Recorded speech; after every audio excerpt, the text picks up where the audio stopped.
Hello everyone, how are you all. वैदिक शिक्षा के सेगमेंट में मैं मनमोहन जोशी, आपका मित्र, आपका एमजे सर, एक बार फिर आपके साथ हूँ। और आज मैं महान दार्शनिक प्लेटो की पुस्तक रिपब्लिक से कुछ बातें आपके लिए लेकर आया हूँ। आज हम बात करने वाले हैं एक न्यायाधीश या एक उत्तम पुरुष में कौन से गुण होने चाहिए। तो प्लेटो अपनी पुस्तक रिपब्लिक में कहते हैं कि 4 गुण होने आवश्यक हैं। एक है बुद्धिमत्ता, विजडम। एक है अभय, फियरलेसनेस। संयम, जिसे हम धैर्य कहेंगे, पेशेंस। और चौथा है न्याय, जस्टिस। तो प्लेटो कहते हैं कि जिस पुरुष में जितनी मात्रा में इनमें से जो जो गुण विद्यमान होंगे वह उतनी ही मात्रा में नेक अथवा उत्तम होगा। लेकिन ये चारों ही गुण जिसमें होंगे वह व्यक्ति न्यायाधीश होता है। प्लेटो के लिखने के पश्चात यूरोप के विचारशील विद्वानों ने इन गुणों को अपने विचार की कसौटी पर परखा और इसको अपनाया। इस प्रकार इन गुणों का यूरोप में इतना मान और प्रचार हुआ है कि यूरोप की जनता में ये 4 गुण महान गुणों के नाम से विख्यात हुए हैं। ईसाई धर्म ने इनके विपरीत धर्म और भक्ति के 3 गुण, श्रद्धा, आशा और दान, को महानता दी है। लेकिन राजनीतिक क्षेत्र में और सांसारिक प्रगति के उसूलों में ये 4 गुण महान माने गए हैं। तो वन बाय वन इनके बारे में हम बात करते हैं कि ये 4 गुण क्या हैं और प्लेटो क्या कहना चाहते हैं।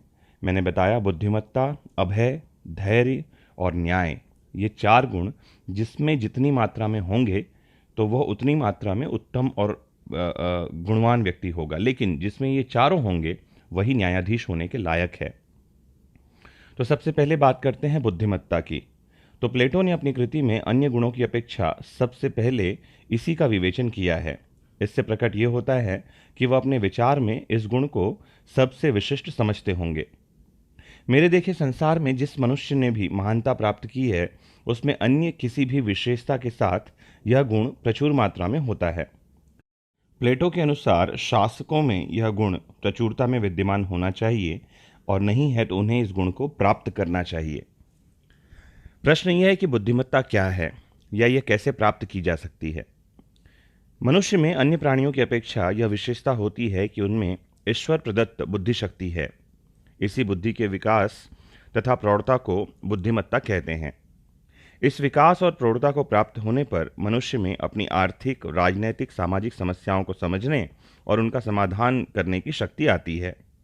जीवन के विविध अंगों की बात करेंगे तो उसमें सामंजस्य भी इस बुद्धिमत्ता से ही उत्पन्न होता है। हितोपदेश में भी कहा गया है कि बुद्धिर्यस्य बलम तस्य निर्बुद्धेस्तु कुतो बलम, अर्थात जिसमें बुद्धि है उसमें ही तो बल है, बुद्धिहीन में कैसा बल और कहाँ का बल। अब प्रश्न रह जाता है कि यह बुद्धिमत्ता उत्पन्न कैसी होती है। जैसा कि मैंने ऊपर चर्चा किया, यह बुद्धि के विकास और प्रौढ़ता का ही परिणाम है। तो फिर यह जानना चाहिए कि बुद्धि का विकास कैसे होता है और उसमें प्रौढ़ता कैसे आती है। तो इसका उत्तर यह है कि संसार की श्रेष्ठ कृतियाँ, जब कभी आप प्लेटो से बात करना चाहते हैं तो प्लेटो को पढ़िए, तो आप प्लेटो से सीधे संवाद कर पाएंगे। या ऐसे लोग जो दुनिया में नहीं रह गए हैं, उनकी कृतियों को पढ़कर हम उनसे सीधे संवाद स्थापित करते हैं। या दूसरा तरीका है कि जो व्यक्ति अभी हैं वर्तमान में, उनसे संपर्क साधें। भर्तृहरि ने लिखा है कि सत्संगति ही कथय कि न करीरी पुंसाम, अर्थात कहो कि सत्संगति से मनुष्य क्या लाभ नहीं प्राप्त कर सकता। मतलब सब कुछ अच्छी संगति से, बुद्धिमान लोगों के संपर्क से प्राप्त की जा सकती है। कॉमन सेंस, सामान्य समझ संसार में बहुत अनकॉमन है। यह मनुष्य में जन्म जन्मांतर के कर्मों और संस्कारों से फलीभूत होती है, ऐसा कहा जाता है, जिसके परिणाम स्वरूप मनुष्य का बिना प्रयत्न और विचार किए स्वाभाविक रूप से हितकर और अहितकर ज्ञान उसके पास होता है। इस कॉमन सेंस का होना भी बुद्धिमत्ता कही जाती है और इससे शासक वर्ग या उत्तम पुरुष या न्यायाधीश सही और गलत की पहचान कर पाते हैं। दूसरे गुण की जो चर्चा प्लेटो ने की है वो है अभय, फियरलेसनेस।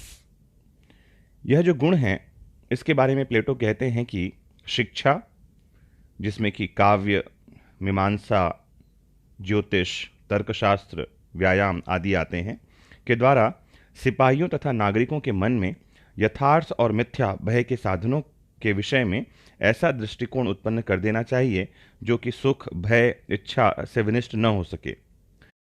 प्लेटो ने सैनिकों के लिए इस गुण को सर्वाधिक महत्वपूर्ण बताया है, अर्थात जिसमें अभय या निर्भयता या निडरता ज़्यादा मात्रा में होगी वह सैनिक बनता है या सैनिक बनने के योग्य है। विंस्टन चर्चिल ने भी अपनी किताब में लिखा है कि पश्चिम में निडरता को सभी गुणों में विशिष्ट माना जाता है और यह सबसे महान गुण है जो किसी शासक को या किसी व्यक्ति को महानतम बनाता है। श्रीमद् भागवत में भी दैवी संपत्ति की व्याख्या करते हुए सर्वप्रथम अभय या निडरता का ही वर्णन है।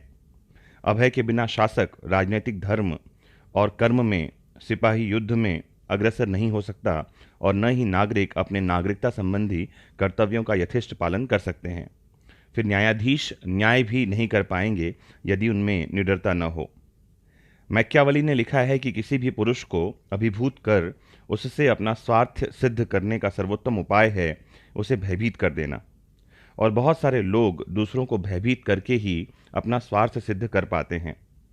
तो अगर किसी को निष्पक्ष रहना हो और गुण अवगुण के आधार पर कोई निर्णय देना हो या अपने किसी बात को किसी के सामने रखना हो तो निडरता या अभय का होना बहुत ज़रूरी है। जो तीसरे उत्तम गुण की चर्चा प्लेटो कर रहे हैं वो है संयम, पेशेंस। इससे हिंदी में मनोनिग्रह अथवा आत्मवश्यकता कहा जाता है। प्लेटो ने लिखा है कि मनुष्य की आत्मा के दो भाग हैं, एक उत्तम है और दूसरा अधम है। जो मनुष्य अपने सुखों और इच्छाओं को संयत करके अपनी आत्मा के अधम भाग को उत्तम भाग के अधीन कर देता है वह मनुष्य संयमी और आत्मवान कहलाता है, तथा जिस मनुष्य में बुरी शिक्षा और कुसंग के कारण मन का उत्तम भाग अभिभूत होता है उसे अपने मन का गुलाम कहा जाता है। इसके आगे प्लेटो कहते हैं कि एक देश के उच्च शिक्षा युक्त तथा अच्छे घरों में उत्पन्न हुए लोगों में यह गुण अधिक मात्रा में पाया जाता है। बच्चों में, स्त्रियों में, नौकरों में तथा निम्न स्तर के लोगों में यह कम मात्रा में होता है।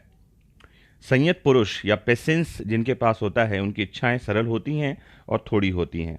बुद्धि और विचार के अनुसार ये उठती और बैठती रहती हैं।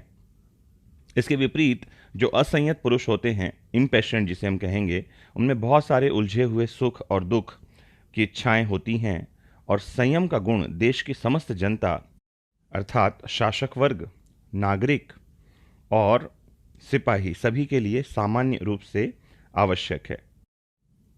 चौथे और अंतिम गुण के रूप में प्लेटो न्याय पर जोर डालते हैं और प्लेटो का मानना यह है कि यदि कोई पुरुष दंड योग्य अपराध करता है तो उसे उस अपराध के लिए दंडित करना यही न्याय है, और यदि उसे दंडित नहीं किया गया तो इसे अन्याय कहा जाएगा। प्लेटो ने इस गुण की चर्चा करते हुए लिखा है कि यह जो गुण है न्याय का, यही मूल भित्ति है, यही बेस है। अर्थात यदि यह गुण कहीं नहीं हो तो जो पहले के तीन गुण जिन पर हमने चर्चा की वो कहीं हो ही नहीं सकता। प्लेटो के अनुसार यह चौथा गुण किसी भी देश के शासक और शासित अथवा समस्त जनता में समान रूप से होना चाहिए। प्लेटो लिखते हैं कि इस गुण से मनुष्य में उत्तमता और सामाजिकता दोनों ही विशेषताएं आती हैं।